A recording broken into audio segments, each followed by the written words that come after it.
Hace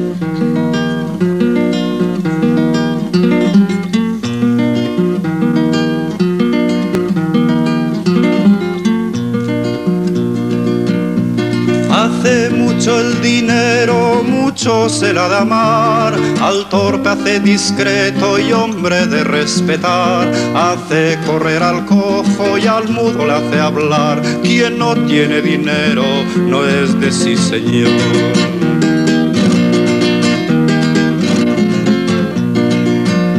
También al hombre necio y rudo labrador, dineros le convierten en hidalgo doctor. Cuanto más rico es uno, más grande su valor.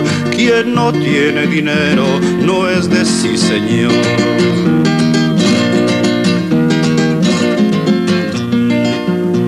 Y si tienes dinero tendrás consolación, placeres y alegrías y del Papa ración. Comprarás paraíso, ganarás la salvación. Donde hay mucho dinero hay mucha bendición.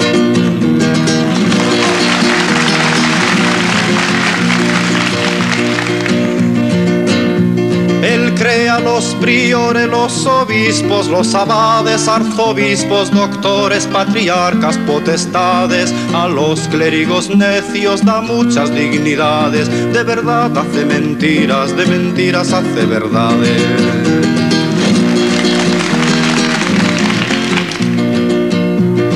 Hace muchos clérigos y muchos ordenados, muchos monjes y monjas religiosos sagrados. El dinero les da por bien examinados, a los pobres les dicen que no son ilustrados.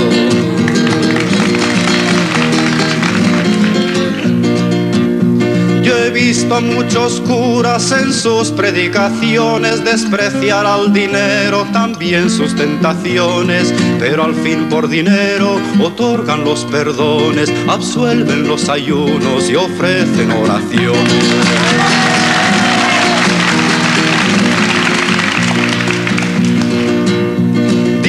Frailes y clérigos que aman a Dios servir, mas si huelen que el rico está para morir y oyen que su dinero empieza a retiñir, por quien ha de cogerlo empiezan a reñir.